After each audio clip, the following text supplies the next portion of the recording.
welcome to Fuzzy Friends, my new show. For this first episode, I sit down with style icon, producer, DJ, promoter, all-round diamond, Misfya. Remember, record a Fuzzbrain, support the Hoodstock Fund, listen to my commune. Enjoy. Yeah. Simple. It shows it in the name. You understand what you're gonna like figure and find. That's the thing, because like everyone I want to chat to, I don't want it to be like, who are you? Like, do you know what I mean? Like, I just start like I can't stomach that, bro. I can't stomach that. And I tailored the questions. You tailored them, yeah? I tailored the questions. Okay, cute. Alright, so basically what I'm thinking of doing with this whole series, I'm like, I want to chop them up, like do a short form kind of like questions, answers, stuff like that, but like, as long as we want. Okay, cute. And like, questions, yeah, and then also just drop the whole thing. I love that. Okay, questions can go both ways. I've just written questions because there's certain things that I want to know. Because the other thing I realised as well is that, you know, when you work with someone in the capacity, we work together, or like I work with other people, it's like, you sort of like end up jumping in at the deep end, innit? It's like you both just ended up in this place and you're both like, alright, cool, we have like X amount of time to get this done. Yeah. And there's all these things you're like, you sort of like don't know, innit? And I was like, it's actually kind of cool to have them convos. So I think that's probably gonna be like that outlining thing for like the whole series. Okay, bless. So with that in mind, I said growing up in France, Paris specifically, right? Yeah. What's your earliest memory of music and how do you think it shaped your practice today? What's my earliest memory of music? A couple of things came to mind. My mum has this cousin and it was like the first wedding I ever went to. Yeah. So obviously my mum's from Ivory Coast. Yeah. And there was like this wedding singer that they hired and I ended up like dancing in front of her just because that's the kid I was. Come on. The kid you were, yeah, okay. Yeah. I still am. I was like, okay. I still jump into the circle. Yeah, that's just me. But it's like, it's one of my earliest memories of seeing joy manifest through music. You know what I mean? So how old were you then? I must have been four. And then the other thing that came to mind when you said that was this film that I still love. It's one of my favorite childhood movies and it's called Azur et Asmar, and it's like in case I don't know if you know. She really French. Yeah, I'll give you the title after. But it's like this animated movie and it's actually so like aesthetically stunning. I don't know how to describe it. It's like illustrated and it's about the story of two brothers, one's French, one's Arabic, and they like lose each other and find each other again in this mission to find La Reine des Djinns, which is like the queen of jinns, like jinn, and I think it's like they're kind of like fairies or spirits. So there was one song, it's a lullaby in the movie that I used to love so much that I would sit with my parents after the movie was done just to sing it to them. Oh, for real? You like sit down? I know, literally, like, y'all are my audience. Like, let's get this going. Yeah, it's like that. Those are the two things that came to mind. That's actually so funny. How it's impacted me today? Yeah, like those early things. Because those are, I have a similar thing. Like, you know, like those childhood films and like certain like melodies and certain things that like, you don't, occasionally you find yourself like circling back to them or like certain things that like when you look back at those early kind of it's like early information, how did that kind of shape the palette that you Well, it's interesting because when you ask the question, I'm starting to break it down in my head. I think one thing I love about that lullaby is just so melancholic, and that's something that's carried through till now. Like I feel like a lot of my music has melancholic melodies. So that's interesting. I never really connected those dots. And I guess on the flip side of the wedding, it's like all Ivorian music is very like drum heavy. Percussion. I mean, like most like West African or just African music is percussion centered. And I love drums. Who would have thought? Honestly, this is one of the things I wanted to nerd out with you about. Because one of the things that like, because obviously I got the spoiled bastard job, innit? Like I get to kind of see how everyone works, innit? And I remember the first time like I heard your music, I didn't. One of the things that I proper like, I was like, what the fuck? Was that I was like, what the fuck? Do you see what I'm saying? Because I was like, how? Like I couldn't. More time like, with a lot of music, I can sort of unpick the route to get there, innit? And I couldn't figure it out. I was like, how the fuck do you get them drums? And then I kind of sit over your shoulder while you chop them off, and I'm like, yeah, exactly. And I'm like, oh, okay. That's one thing how. I will say though, I think coming back to London was me like having a second discovery of dance music, because I've lived my life half in London, half in Paris, but not like consistently in Paris and then consistently in London. It was like a back and forth. When I went back in my early teens, I had a heavy K-pop, K-R&B phase. Okay. So while like... So was that like the high production? Is that when the high production kind of like, you were like, I want to know how to get it? Not even, you know, but I was saying that to say that during them years, that was like, okay, from 2015 all the way to 2018, which is like the high time. Don't do that!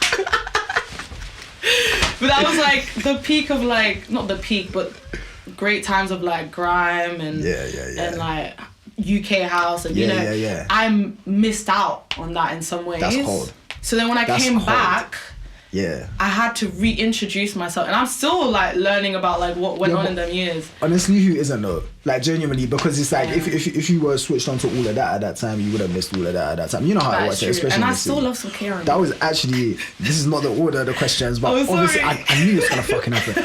No, but I said like, so where did we find it? It was something about London, some shit about London. Yeah. Oh, here we go. I said, what's your favourite part about living in London? And more importantly, how does it compare to other places that you live? So obviously you lived in Paris.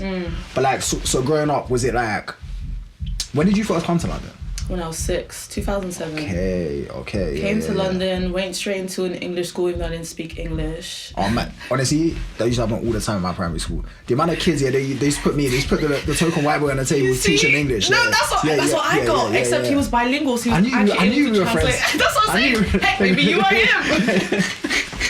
I'm way too old. I was gonna say that. I was already at GCSEs, man. Nah, imagine. But like, I used to like. So yeah, did you like literally like rat, cat, fat bat? Were you there breaking it down? Yeah. Seashells to the seesaw, whatever the hell that was, and I was like, it's such a weird thing because I had it twice because, okay, moved to London when I was 6, could only speak French.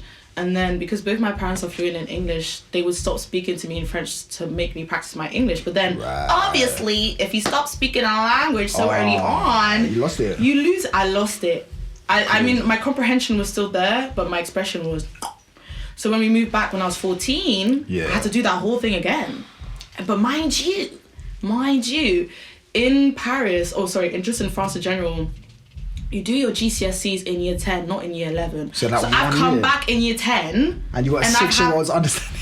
And I've got to revise the hell out of my life, otherwise I'm not gonna pass this year and fucking fuck up my education. Did I pursue? Yes. Did I persevere? Yes. Did I get 14 out of 20 on the general mark? Yeah, I did.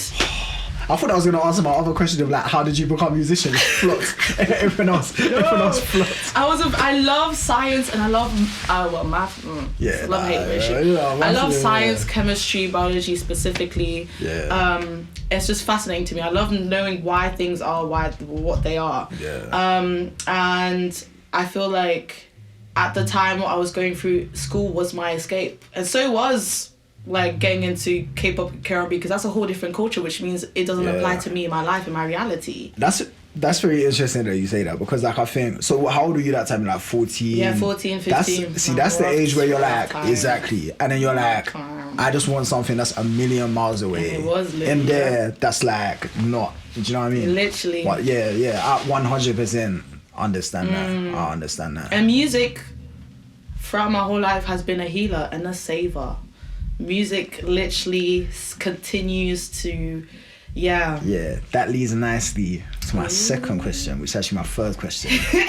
But I said, at what point did you decide to make music and then kind of saw it as something that's like to pursue rather than just like a for you thing? Because there's always that transition, you know, when you're like a kid, or maybe not for you, but like a lot of people, they're like, you know, messing around with it. At what point were you like, actually knowing you probably quite quickly, you were like, everyone else can have a piece of like this? It's so funny because I was literally on the phone with my dad of bringing up this memory. But when I moved to London at 6 years old, no, actually maybe year 3, so 7, 8. Bruv. Don't matter. Lord knows, innit? Anyhow, Them times. they'd asked us, we had like made a piece of clay and they'd asked us to draw what we wanted to be when we were older.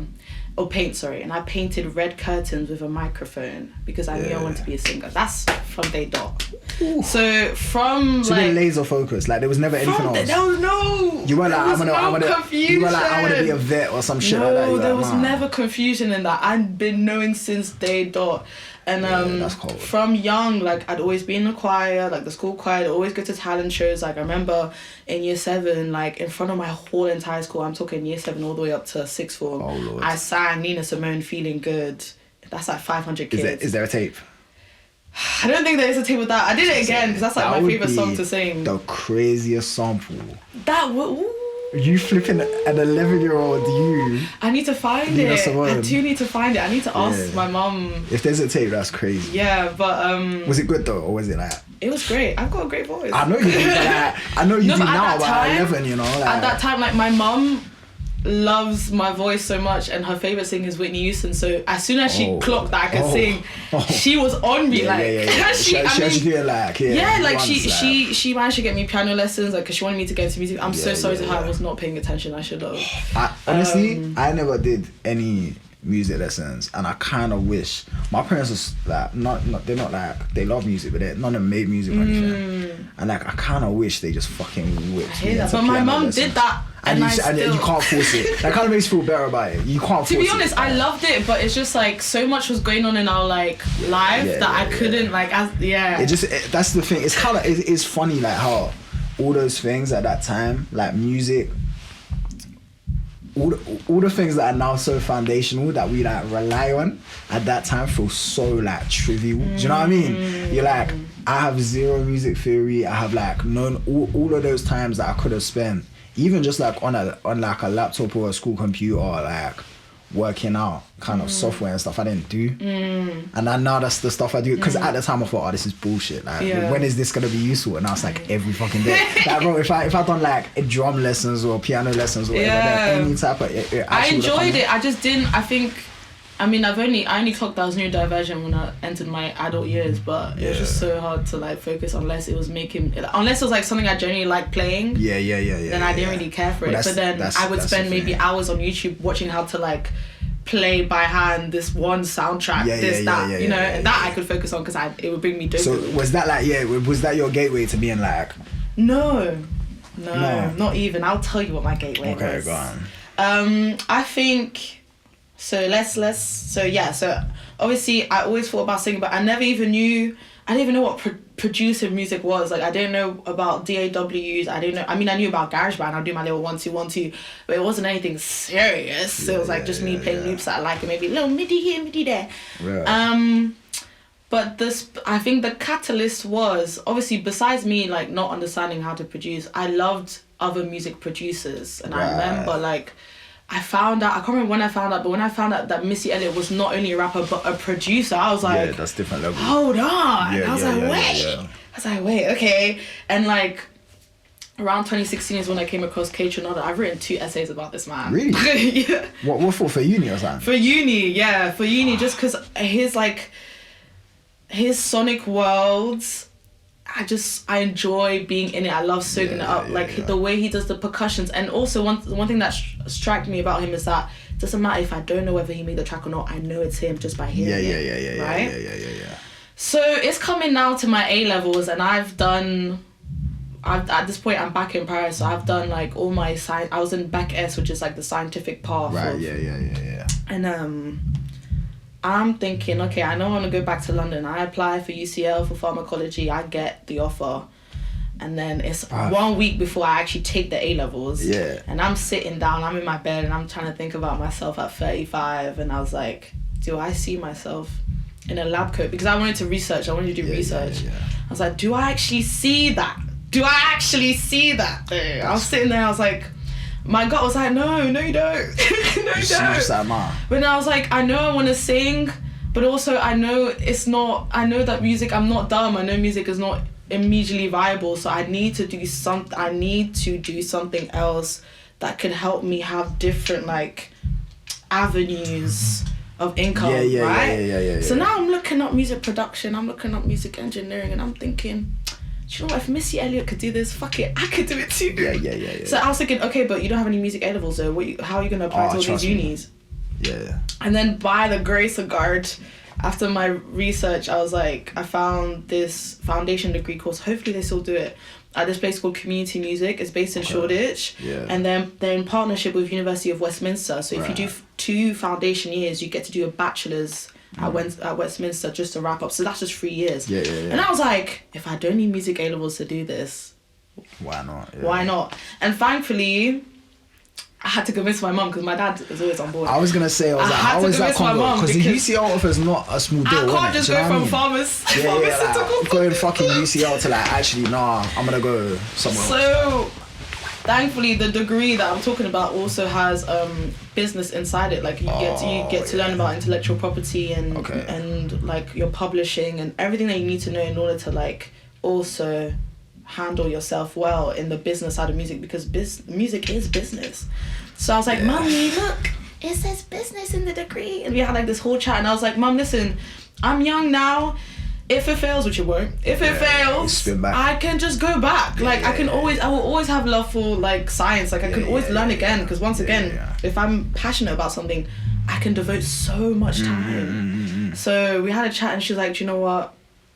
Go ahead. And I was like, and I'm so glad I fucking did. At that age though, innit, it's sort of like... And also my mum, she's not a woman to like change her mind easily.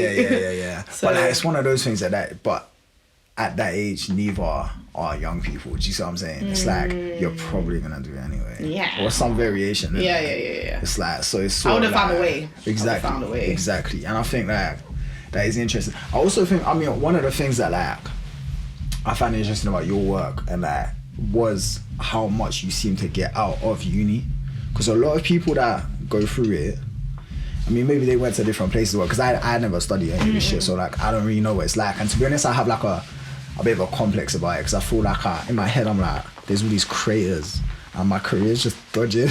All these creators of knowledge that I just like don't have, because I kind of like, I always just learn what I needed to kind of keep going, you know what I mean? Whereas like your one was quite structured, but it seemed to like work. It worked because we were in, I think the fact that I wasn't immediately in like a really big university campus was very helpful, because I was quite a shy person. Right, fuck off. No, I kid you not. I can say that now because I'm not shy anymore. Really? I was shy. No, but so what? How come? It's weird, but let me explain to you. When I say shy, it means if I'm doing something I know I'm confident in.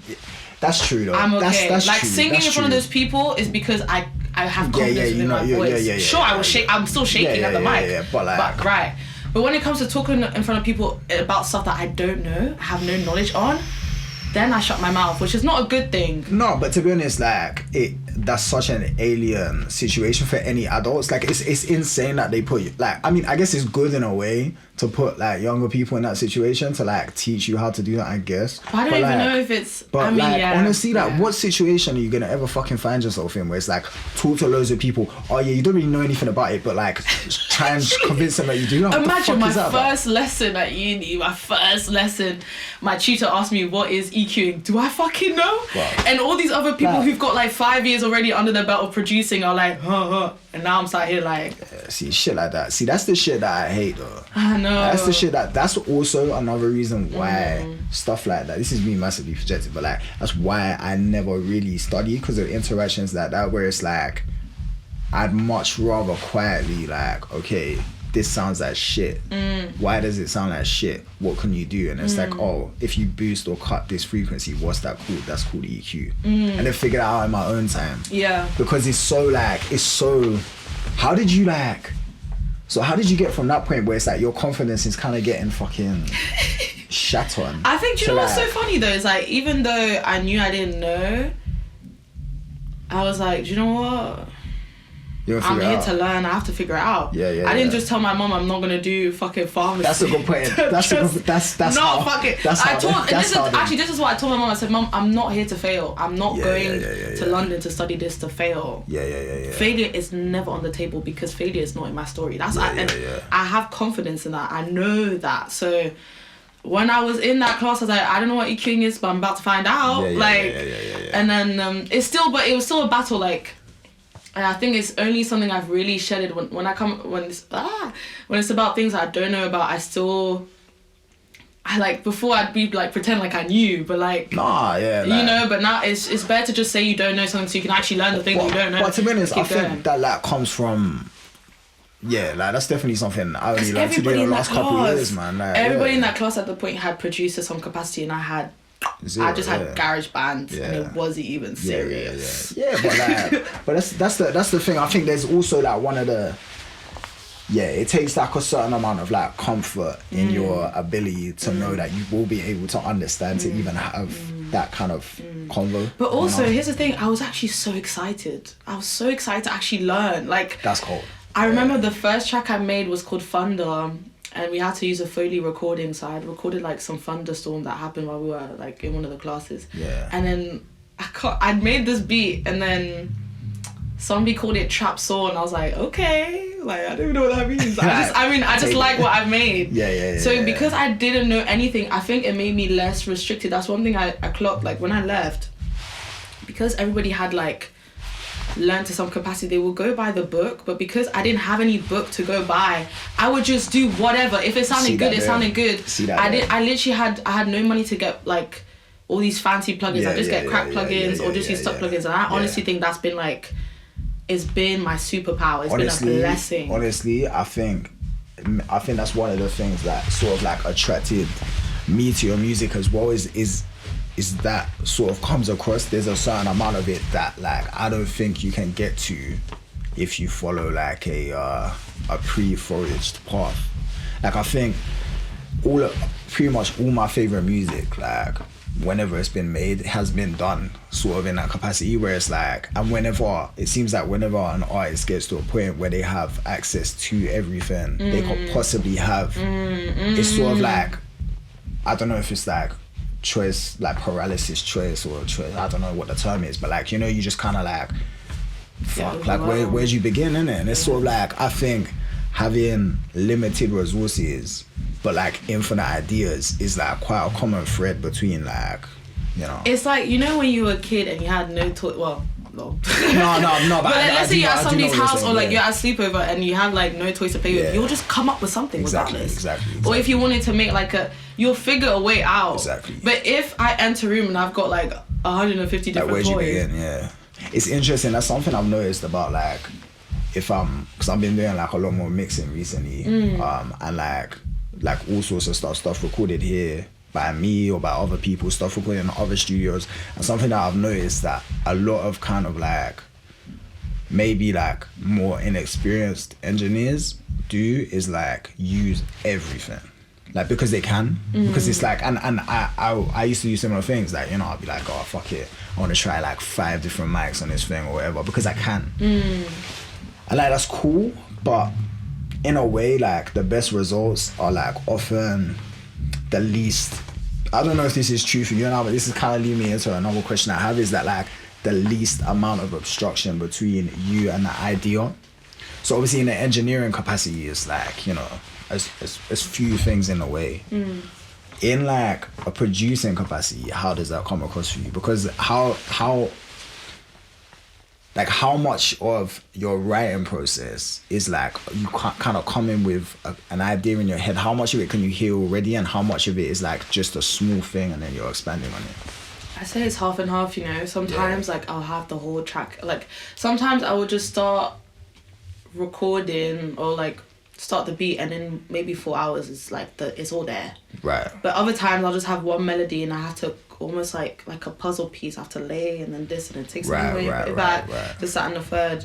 But I feel like the former, the idea is so succinct, it's so beautiful when it just comes. And it's like, wow, I didn't even have to like do all the, it's just there. Was that something as well, like has that something that's always come quite easily to you as well? Because like, that's something I always struggle with when I had, less so now, thankfully, working it fucking long enough, you know. But like, it's when you have like a sound in your head, and like not sometimes necessarily. I make a whole beat in my head. I hear you. Like I'm like, I want drums to do this. I want like this to do this, this to do this. But like, then there's the obstruction of like, okay, but how do I get to that sound? Yeah. Sometimes I feel like I'd have an idea in my head and it doesn't get translated properly on Logic, for example. Yeah. But then something else comes out of it. And See, that's not fussed because it's like, oh. That's what often happens. That's what often happens with us when we're writing, because say Dan, for example, like Michael and Dan will come with an idea that he's kind of sketched out maybe 2/3 of the song. He's like, oh yeah, this goes here, and I'll just be fucking annoying. I'd be like, nah, like just fucking kind of rip it up and like put it back together in a different way, and kind of vice versa. Mostly me being a dick, though, like, you know what I mean, just fucking ruining everyone. But like it's always that thing of like, you know, I kind of, it's interesting because I don't think that's obviously a difference between working by yourself and working like, you know, collaborating. But like, I don't think I've ever had a whole song in my head. I don't think I've ever allowed myself to get to that point. I've had like, definitely like sections where I'm like, but like I try, like how much do you commit to that's in your head, or how much of it is Sometimes I like, can commit all the way. right? Okay, yeah. Sometimes I can, I think. And that's when I start running to my phone so I can record each part. Yeah. So I don't forget. Yeah. Sometimes it's one of them ones where you have to grab on to the idea. Yeah. No, 100%. Literally just do you get the late night ones? I always get them. Always. It's right before I fall asleep. Yeah. It's literally just like. Is there like a scientific reason for that? I honestly think that we get to tap into who we really are right before we fall asleep. Is it like, it must be like some peeling back. And also, it's like we have so many distractions. How many times have you done a thing, I'm not gonna lie, I'm guilty of this, where like you think, I'll definitely remember it in the morning. And then like, you don't. And I let that happen once or twice and I never let it happen again. If I let that happen, it's because I don't like the idea enough. Bro, that's if not, I should be running to my That was always the Beatles one. I think it's like, oh, if you don't remember it, it's not good enough. And I'm like, okay. I quite like, I don't feel but that sometimes, way. I don't feel that way. I definitely have had like some ideas where I'm like, fuck, I wish I like. Yeah, it's fine though, because guess what? Ideas always come. Yeah, exactly. This is a good one. This is one of my favorite ones. It's a good one, yeah. Curious. I wonder who wrote that. My favorite writer. So, what's a personal highlight of your own music? So it could be a lyric or something texturally, personal or that you feel like you made, where it was like exactly kind of leading on, where you had like an idea. Oh, I like this question. You It is a fucking good question. I'm so nosy about this. I'm so Wait, curious. say again. So, what's a personal highlight of your own music? So it could be a lyric, could be whatever. Okay. And like a production element as well. Anything. Something where you feel like, fucking hell, yeah, like that is exactly what I wanted to get across, and I've done it. Ooh. It's a tough one. Oh my god. Wait, I need you to break down the question, just because when you say get across, you mean like I'm happy that people received it. No. I mean, as in you feel like you've articulated it. So don't worry about everyone else. This is very much like your personal perspective of it, where you finish something, you put something out there, and you're like, that's like a very, very, very good representation of what I was trying to do. Ooh. That you feel very like good about, confident about, where you're like, yeah, this is like Misfya. I'd say Bound. Yeah. The track on my last EP. Well, actually, the stuff that I'm working on now is like, that is such a predictable answer. I can't lie. The next thing's always best. The next thing's always best. Bro, No, the inner part, something that's already out. Make it easier for you to go check it. Yeah, you know what I mean? No, but I hear you. Actually two. Fever Dream and Bound. I'd say Fever Dream first because I really made that track at dark time. Right. And I feel like I encapsulated how I felt like that. Whenever I listen back to it, I'm like, I literally feel like I'm back, not back in the moment in the sense like I'm feeling the feelings, but it's like I've bottled that feeling in that song. Yeah. Perfectly. It's true. And then Bound is the same thing, because Bound was like, me letting go. It was like me grieving a romantic relationship, and that was one of the tracks that I made in 4 hours, start to finish. What, where you had it on your head? Start to finish. It was, I recorded, did the drums, did the mixing, all in 4 hours. Yeah. That was it. It was like the dark of the night. It was like 2 a.m. finish at 6. Done. Yeah, done. And I was like. And you resisted like fucking around with it after. I did fuck around with it after dinner. And the like, let's do a proper mix down. That's what I always get. We all did. But regardless, I tried to do that and then I stopped and I was like, do you know what? No, it's perfect as it is. I need to drop it. What do you think is? How do you word this? So like, what do you think it is about those two songs like specifically? From like a very like, do you think it's the? So for me, one of the things, take Fever Dream for example. One of the things the first time I heard it, where I was like, it was the chopped vocal, the panning. Because the song's called fucking Fever Dream, and it's like bam, you're like, this is like what? And it's so good. It's so good. It's so strong, and then it kind of like. Do you see what I'm saying? Like your arrangements, particularly that one, I've seen it all the time, but like the textures you use in your arrangements like lend so well to the theme. No, it's terrible being fans of your friends. No, but you know, I can say the same for you. No, but like, you know, I do like, it's one of those things that I think about when, I think because I'm such like an arrangement nerd, innit? Like that's one of the things that like I'm like, whoa. Can I actually tell you something about that track? Go on. Is that, and actually this is something else about what helps me create. Most times, it's funny, most times I'm trying to remix a track and then I make another track. Like I'll start remixing a track, right? And then I'm like, actually fuck that sample, and then I've made a beautiful track. That I made Fever Dream after listening to D'Angelo. The source of many great ideas. Wait, I can't remember the name of the. Well, I'll find it, but.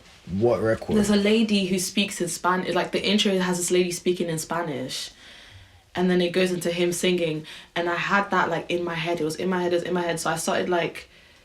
And they have some strings in it, right? So originally, this is gonna piss me originally, what song is I it? didn't. Do you know what? Let me just find it. Find it, because it's gonna stress me out. It's gonna no, but honestly, D'Angelo again is. It's like really something really. He's one of those artists that you feel like again is operates that almost like. I mean, there's no way this is. Is it true. Really Love? Hold up. Go on. It's Really Love. Really Love. The intro, can I play it for the mic? Yeah, go on. Just for like 2 seconds. Copyright, I'm joking, I don't shit. The strings specifically. The cello, innit? Yeah.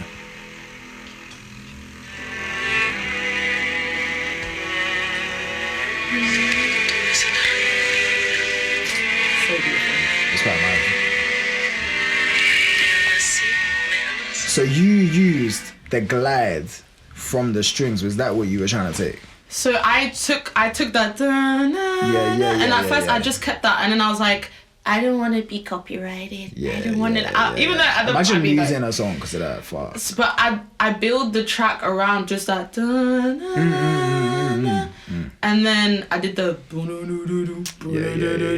and then add the da-da-da, and I was like, okay, scrap the sample, let's make my own string arrangements, and then I ended up, and I'm glad that I did because I prefer mine. I mean, it still slaps. Yeah, but yeah. Nah, It's fucking crazy. So was it but was it like what kind of element in the song, like super specifically, what do you think is the strings? You think it's the strings? It's the strings. I'll tell you why. Yeah.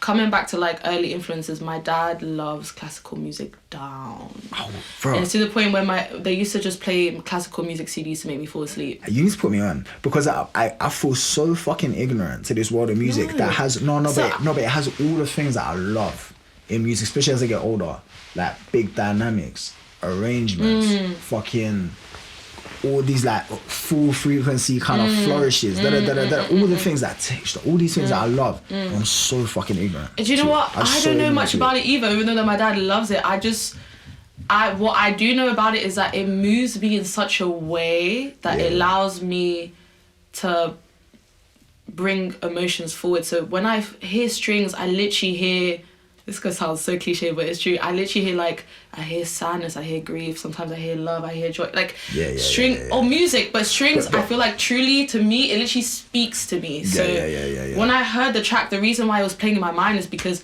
I could feel, and when I start to feel, that's when you know I need to make. So 100%. And then immediately, like, I just started speaking about what I was going through. I was like, I literally feel like I'm losing grasp of reality. Hey, fever dream. Not the first or last time. I actually cut off the intro. The intro was like, well, I use it as a verse afterwards, but I'm falling deep down the rabbit hole. Like, so. I always felt like that was like a Alice in Wonderland thing. It's not. But I'm glad that that's also how you interpret it. No, it's just because, you know, everyone, like, there's all this fucking, you know, everyone goes, that's like the... But that's also how it felt, though. Because that's why I wrote that, because it's like, it literally feels like I was, like, you know that scene where she is falling down. Exactly. That's she has no grasp. Like, she's like... Yeah. And that's literally what it felt like. So I was like, come down with me. You know how the rabbit's like, come. Exactly, yeah. It's crazy, though, like, how, like, those kind of like turbulent periods. Like I have a lot of conversations with my friend Geoffrey about this, who's a visual artist, about how do we kind of like use those basically awful like emotional times without completely relying on them. And like what do you how much of it do you give and how much of it do you keep as yours, you know, and how much of it like, and that's fucking hard, man. It is. I don't this is not something I have the answer to, but like how do you navigate that, or do you just kind of like try not to think about it, put it down, and then... It's interesting. I was actually like, it's funny, the EP was supposed to have a 6th song that I didn't drop because I felt like I was being too honest about something. Yeah. And I ended up like, last year I did this like Bandcamp exclusive thing. I ended up putting it in that because I was like, if I don't let it out now, it's never gonna come out. Right, yeah. It is, it's because it's sometimes that's our most vulnerable, innit? So it's how much do I actually want people to know and see me and perceive me? Yeah. But then again, it's like, when other artists are being vulnerable, I'm able to be in touch with myself. That's the thing. It's scary though, isn't it? Like, cause like it's just that it's one of those ones. It's exactly that. Like you wanna like do yourself justice as an artist, but you also like wanna do yourself justice as a person. But that's where songwriting is interesting, because you get to choose how much you reveal. Well, this is what I was gonna say, and like my kind of like fallback on that is like super like obtuse things mixed with like super like specific things that like fucking hell, it's kind of bullshit, because like, you know, like only about 6 people will ever get the references. But at the same time, but like, you know, this is gonna lead into a question for you, is like I try and do things that like, you know, you're writing, you just kind of you try and refer to something that is very poignant to you, but you feel like has a through line to like many other people's lives. You know what I mean? Like one of the things I always think about is like phones. You know, you're like on your phone late at night and it keeps you awake because like the blue lights and shit. Exactly. That's one I always go back to, because it's like we all know what that means. Innit? So you fucking just like that feeling of like unease, anxiety, all of those things. So like when you're writing lyrics, like how, at what point in the process does that come in? Do you kind of write with do you write before? Do you kind of have like a folder, the vault, the bars? I've started to make a folder. It's been well, I think it's only been a recent I think if it's like a song like Fever Dream or Bound, I'm not thinking about anybody else, right? Okay, because it's just like what's coming out of me. Yeah. But I think when it's like a more, when I say chill track, I don't mean chill as in the beat, but as in like it's less, no it's heavy less... themes, no heavy themes. Yeah. Then I might think, ooh, what would people want to shout in the club? Yeah. You know? Yeah. But still keeping it true to me as well. Like what I think it's always gonna be me 99.9%, and maybe the 1% is like, hey, you can scream this too, innit? I'm joking. Yeah, no, but I hear you. Yeah. I mean, that's always like, and that's an interesting one as well, because I feel like, you know, when you're producing something and you're like you're thinking about where people are gonna listen to it, do you, in your head, are you like, this one's a headphones one, this one's a club one? Or not really? No, actually, I don't think I've asked myself that before. Because the equivalent. I can feel it though. Yeah. I can know when a track is gonna be more of a club track and more of a like. Yeah. But that's the thing for you, is it like you as a producer and a songwriter, is that like there's so much. There's so much detail, there's so many traces made. I think that's what I like about, you know when you're like, you hear something, you're like, this is, I think the kind of one of the kind of Rubicons that you cross when you start making music is that you go from being like, oh, I like this song, to like, what, like once you're making music yourself in any capacity, you're like, that was a trace. Do you see what I'm saying? And I just find it proper interesting about the traces that are made, and how many, and for you there's so many, and I feel like that lends itself obviously to like a more detailed listening thing, but then obviously in the club it's like a different situation. You know? Do you know what's so interesting? Most of the times that I like make a specific choice is because I just really enjoy the way it sounds. Yeah, no, I know, yeah, but 100%. But it's like, but why? Do you see what I'm saying? So it's like the string thing. Is it? That's what I'm saying. That's what I found very interesting. Okay. And it's like you might not even know the answer. It's like I don't know why I'm drawn to. So sometimes I do, sometimes I don't. Sometimes I think I might. Maybe it's not. Maybe I just want to rip off some bullshit. Like, do you know? It's like. I think with this conversation, I've understood that the reason why I also like things being very wide is because when you listen to an orchestra, you've got it's coming. It's like. It's a whole. They've built up. Everything is very strategically placed to hit you at the like.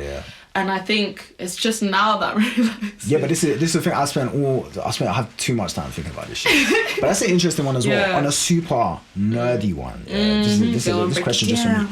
So you, why exactly? Like your mixes are so wide. How the fuck do you do that? What do you use? Let me tell you. Here you go. Stereo spreader. What, just the one with the... No. It's the one where... Oh, yeah, sorry, it is that one where it's like you've got the little dial and then you've got the thingy. Yeah. And I don't even... It's not even a thing where like I know what works. It's just like I try it and if it sounds good, it sounds good. Do you kind of like not spread the low end and spread the highs, or you just spread everything? Just fuck around. It's still... From uni days, I literally just fuck around because I still don't even understand some things, but if it sounds good and if it sounds good out...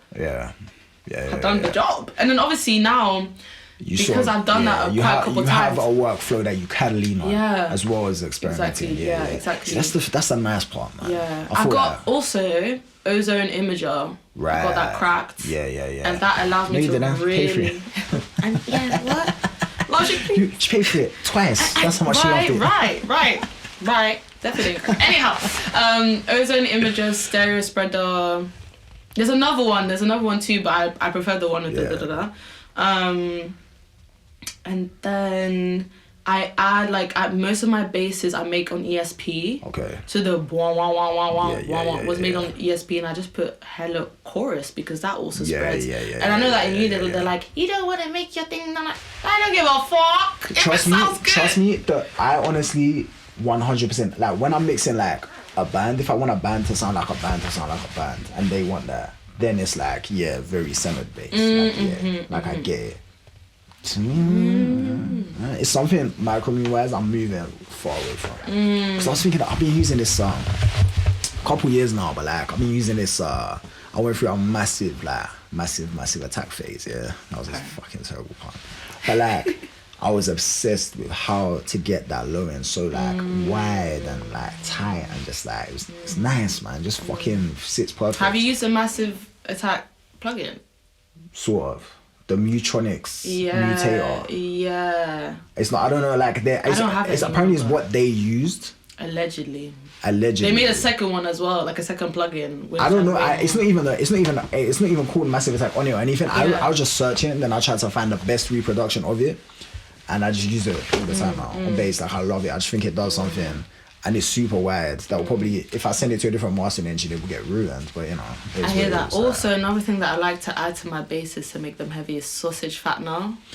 So a lot of people know. It's bugging out on Logic right now, but it's still usable. So I've just been using it. You know when you can open up like damn, can I even find words today? I've never used it, but isn't it like it's like quite a simple plugin? It's like literally two dials. It just it literally so fat. It's like wow. So good. I love it so much. And that same, I can't remember what the actual like parent plugin is, but they also make that good panna. Fuck, what is it called? Pancake. They make Pancake as well. All food fiends. Yeah, and I think I actually use Pancake on Fever Dream. Okay. But the like that I use I always say this wrong. Tremolo. Yeah. On like calm down. Is that how you did that? Yeah. What, like 1 or 2 tremolos? No, it's on 1. I always put and you just panned it that extreme that it done that? Because I can never figure out how you done that. Because it's like a square, because that you square waves it, right? But the tremolo does it for you, so you just slap it on and then down. Tremolos are very underused. It's an underused. I've recently been using it to like. I haven't used it in time, you know, actually. Sorry. It's so simple. It's like sick. Like, but like to make it sound like a speaker, proper like fucking struggling. Cause like, do you know what I mean? Super fast tremolo. I've been fucking around with stuff like that. I haven't nailed it yet, but I feel like it's coming. Because it's a different, like, you could saturate it, but I just kind of want to do something. So that's the nerdy section. I love that. Sort of. So no, let's keep going. Let's keep going. Let's talk about that. So another one. So your workflow, right? Gosh. Like you use the studio, like you use the studio here and there, but like you kind of like. You try and, how does it work? Like you try and get as much done at home and then you kind of use the studio as a thing of like, what do you look for when you're coming to a studio essentially? Recording vocals. Yeah, you just feel like you can't.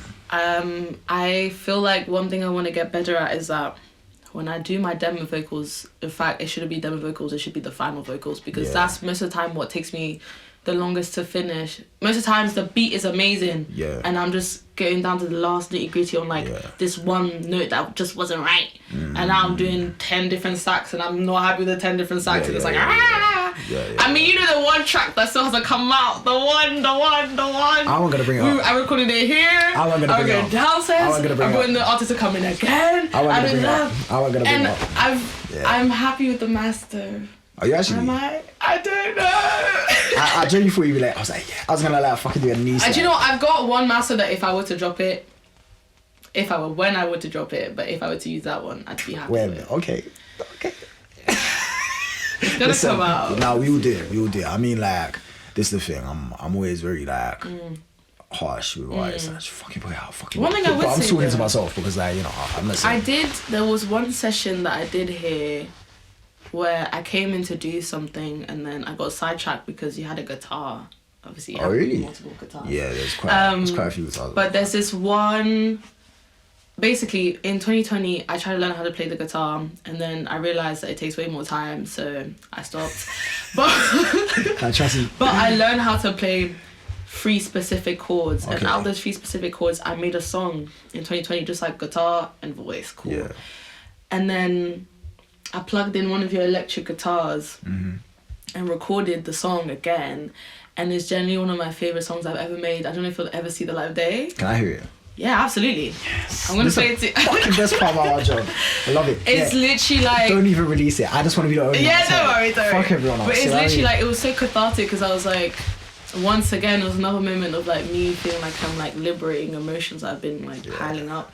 And I did it in one take and it was great. I don't know, we'll see what the car's like. But yeah. Because I mean that's the thing is that like I'm always like, this is one of the things I'm like super curious about, like how different artists kind of use the studio and like obviously I've got like a weird perspective on it, innit? Cause like I'm hearing many different capacities, but like what's kind of like one of the things that like you look for like when you come in, like when you go into a space, because one of the things I've like tried to avoid, it's always like super messy in here and like super busy in here, and like mostly that's because I'm too fucking lazy to tidy up in it. I'm not gonna lie.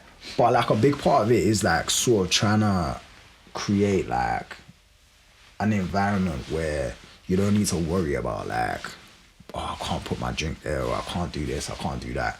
And just like, again, it's kind of about, because we're looking at it by having all this shit around and all these obstacles, sort of like removing mental obstacles between you, because it's like obviously fucking anything goes here, do you know what I mean? It's not like pristine, because I find like pristine, I hear clean that. spaces, like where the fuck do I fit in then? If everything has a place, Whereas like here, it's like there's fucking cables everywhere. Just sit wherever you want. Sit on the amp if you want to sit. You know? Do you see what I'm saying? Maybe don't sit on the amp, but yeah. It's fine. Sit on the amp. It's fine. No. I feel like when I come here, I get to focus, and it's interesting that you said about like the environment, because I'd used this other studio around the time that I started using here, and it was like really pristine, like high tech, this, that, and the third. And then, I mean, amazing equipment here, that's nothing to say, but the way they built the studio, like it's like this white man with lots of money. And then I'm jealous. One day. But it's like, this is still a phenomenal space, but it did just feel like I just like you know.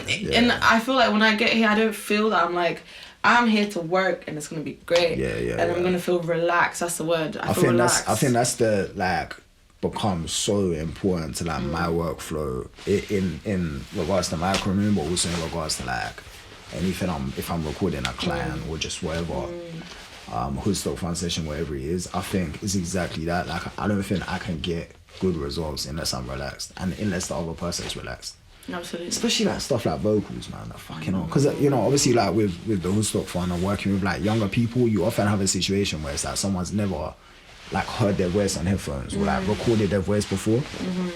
Like if you have, it's quite an intimidating thing as a young person to like come into any like studio. Do you see what I'm saying? I just think like fucking on, like you've done a good job. Try and meet them halfway on it. Absolutely. Do you know what I mean? Like I think it's like properly important. But you know, anyway, I think I don't know, two more. So we could chat forever. I know. So I knew I wasn't gonna be like crazy long, you know. That's why I was like, let's record straight away. Cause if we start talking, yeah, it's done. You know what I mean? Yappa. So this is a fun one. What's like your dream kind of I say show, but like could be whatever, like dream event. If you could put on anything, line up, venue, anything else. Just that first thing that comes to mind, like 3-4 things. Wait, a dream like just a random event? Yeah. Like anything that you could do. Like if you like, I'm gonna put on an event and I could do anything, what would it look like? As in just me or just the lineup, like no, just the whole shebang? Whole thing. Whatever it could be.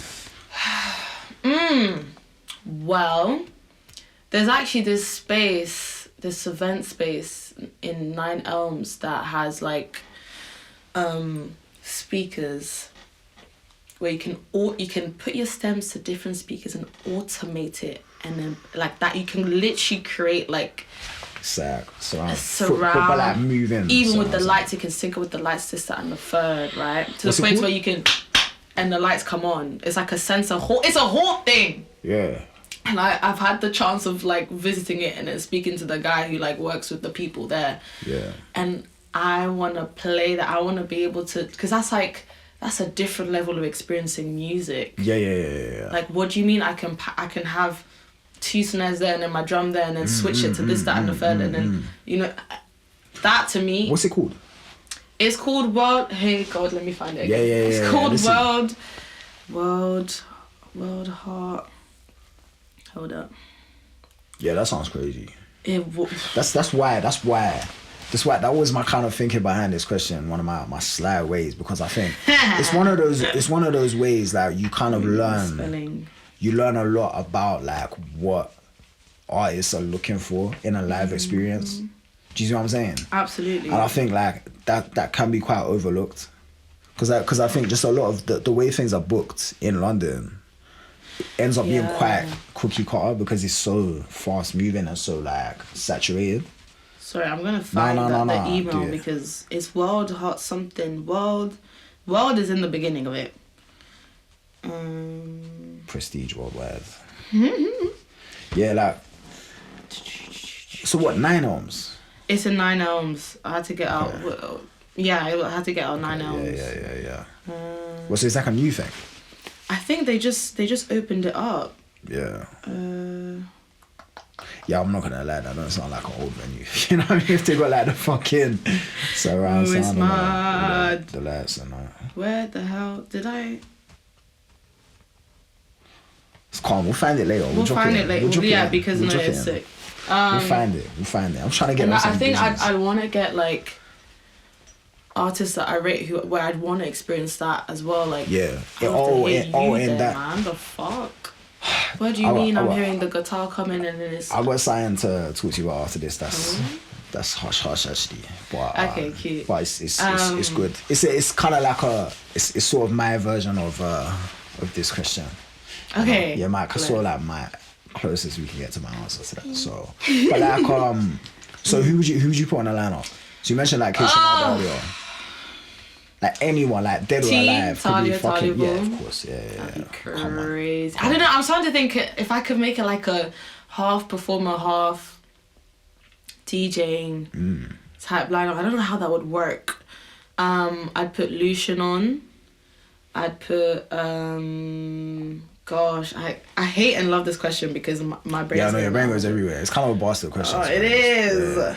It's like I remember. I just want to put everybody on. Can we make it a festival? Yeah, but that's what I'm saying. That's why I ask it. Everybody on. That's why I ask it though, because it's like it's one of those things where it's like, you know, where do you begin? It's something we'd all fucking love to do. Yeah. Because everybody would shine in like, in the ways that they need to shine. Yeah.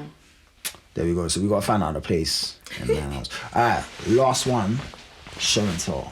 Show and tell. Remember? Whoa! Oh my god, I didn't even bring my laptop. It's fine. You can talk about it. Okay. And then send me a screenshot. I shall. Of wherever it is. Yeah. So it's basically show and tell a piece of equipment that is central to your practice. So it could be a mic, a plug-in, whatever. So like something that you kind of think that you... So obviously your laptop as the wider thing, I guess, is the thing. Like, do you know what I mean? But it could be, does it have to just be one?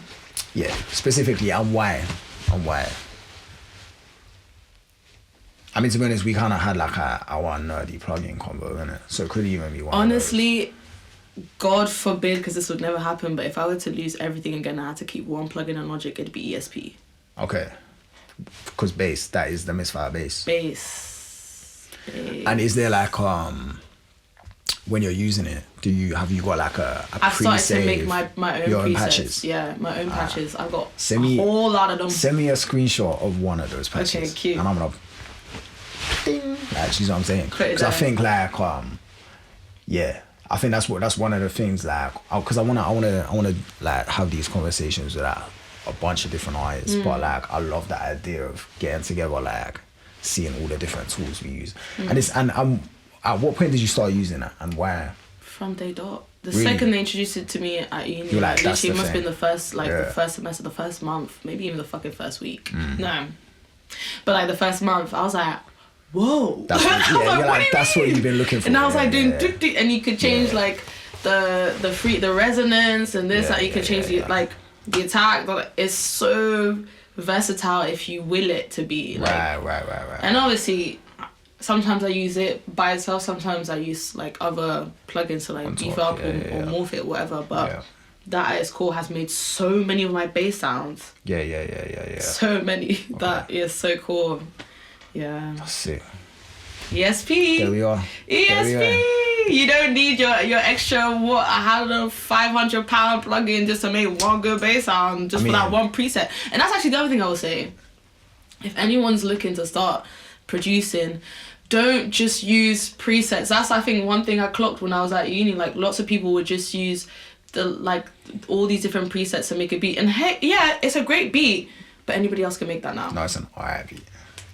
Okay, I have a proper snobby attitude with some of this stuff, right?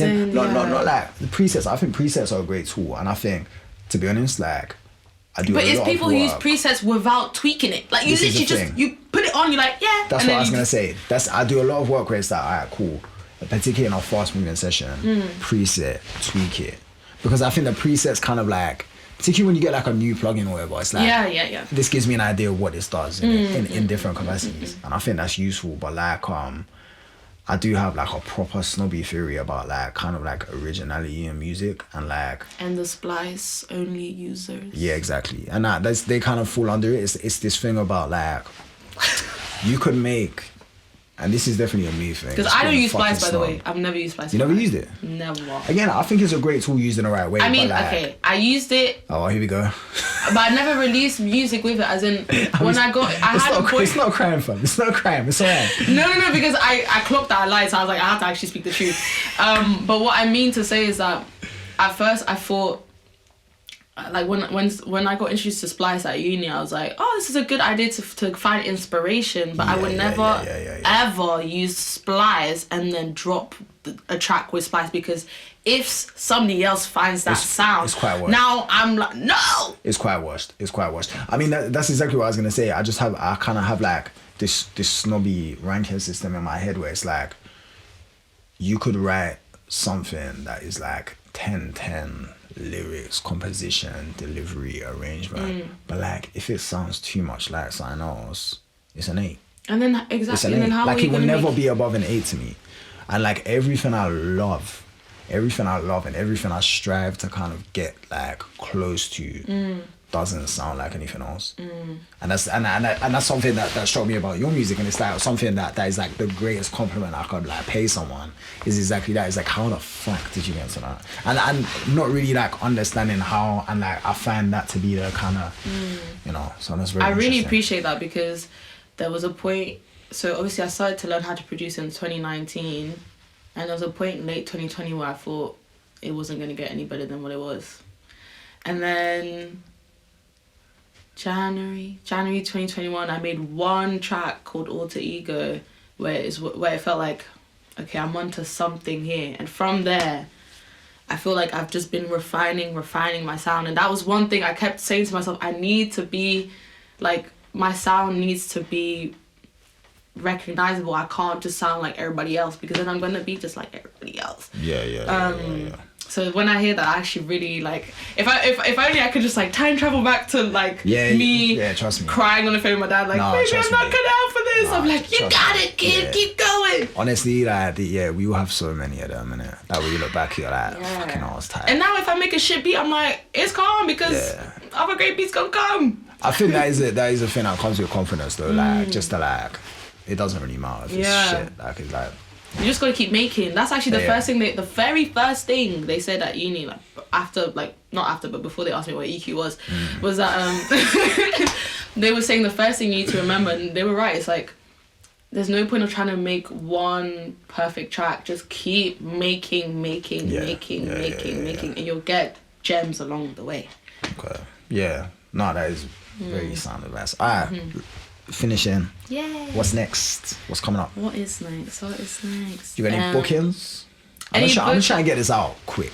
Okay, fair. You know, I don't like saying on things. Fair. What's next? I'm gonna be dropping an EP next month, February. Well, actually, EP early March, but I was gonna say you said it now. It's coming out. I know you were like early March. Early March. Have you got a date? What is it like? March 5th is when I'd like to drop it. Come here. Yes, and I've been. I'm not deleting that, whatever you do. That's fine. To pressure you to fucking put it out. You know what I mean? Well, you better fucking do it. I'm You must do it. And I've been working on an album since like mid 2023, and I'm up to 9 tracks now, and it's one of my greatest works, and I'm really in love with it. Like every track, I'm like, yes.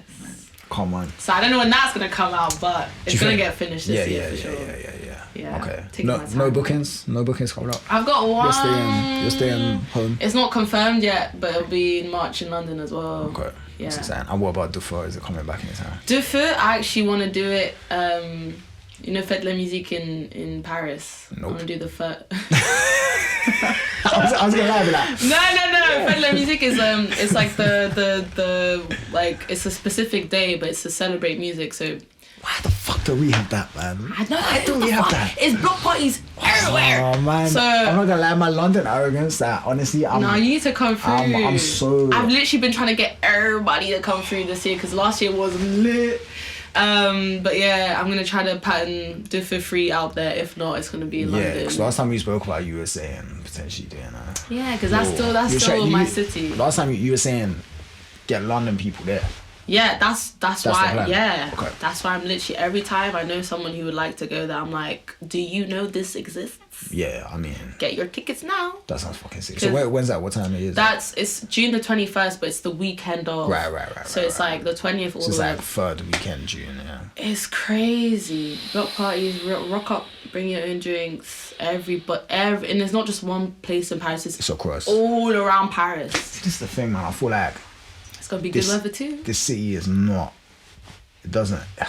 It's kind of I know like what you mean. it's almost become part of the cultural fabric of the city that is so hard to make music here, which is, I think, impacted the sound of music that comes out of here. Like the struggle to create, like, to be honest, music made outside of struggle in London just doesn't fucking sound like London music to me. To be honest, it doesn't. It just sounds like sounds like imported versions of that, which is like whatever. It's cool. It doesn't mean it has no value. It just I just think it's sort of like become like part of like how we all create. It's like it's so difficult, and like when you hear stuff like that, I'm like, fuck, man. I know. Fuck. Because I know that's not something you could just start, like, do you know what I mean? Imagine it's like carnival. Imagine being like, oh, It yeah, is like, it's you know like what? yeah. We're gonna take now a very bougie West London neighborhood, shut it down on weekend, and 1 million people be there or whatever. Yeah. Like, fuck yourself. Like, do you know what I mean? It's like you have to have those things built in.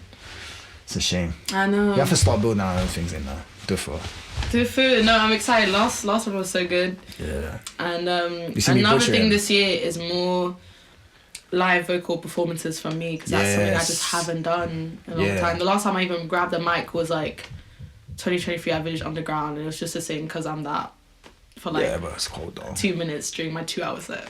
Yeah, but it's cold though. It was. I was like, why were so many people? I mean, that's 100%. I mean, for me, I can see like the next thing, that the live vocal thing, the visuals. Because some people don't even know I said. In fact, someone on Bandcamp wrote on that particular track, good French vocal. I was like, sample, and I was like, that wasn't that. It's me. It's me. I mean, technically true, yes. Technically true, but I think he thought I sampled, and I was like, exactly. I literally wrote the credits. Yeah, so that needs to change. Shout out the fucking Bandcamp comment section, man. I appreciate that person's commented on a couple of the tracks. That's cold. Yeah. That's cold. Alright.